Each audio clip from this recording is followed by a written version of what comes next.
ఎర్ర కులంలో ఏమున్నదిరో, మతంలో ఏమున్నదిరో, మట్టిలో కలిసే మనిషికి అంటూ ముట్టు ఏందిరో.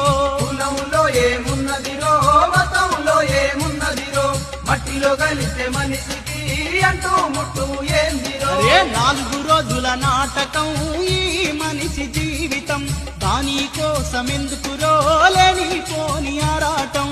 4 రోజుల నాటకం ఈ ఎర్ర కులంలో ఏమున్నదిరో, మతంలో ఏమున్నదిరో.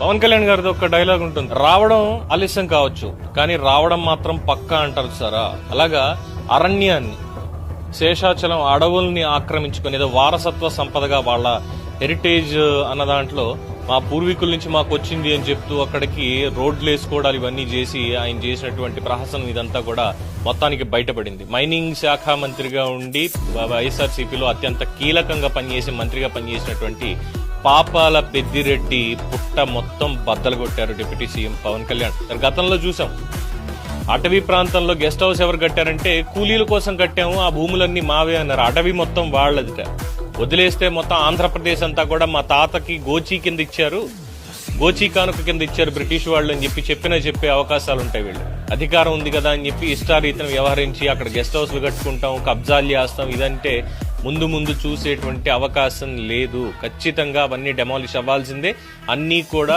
అటవీ శాఖ ఆధీనంలోకి రావాల్సిందే. అదే ప్రజల సంపద, ఏ ఒక్కడి సంపద కాదు దోచుకుని తినడానికి అనేది పవన్ కళ్యాణ్ చాలా స్పష్టంగా చెప్పారు. అధికారులకి దిశానిర్దేశం కూడా చేశారు అటవీ భూముల పరిరక్షణకు సంబంధించి. మొత్తానికి పెద్దిరెడ్డి కుటుంబం వారసత్వం అనేటువంటి ముసుగులో చేసినటువంటి అటవీ భూముల ఆక్రమణ పుట్టని డిప్యూటీ సీఎం పవన్ కళ్యాణ్ ఈ రోజు పూర్తి స్థాయిలో బద్దలు కొట్టారు. ప్రజల ముందు దానికి సంబంధించినటువంటి వాస్తవాలు ఉంచారు.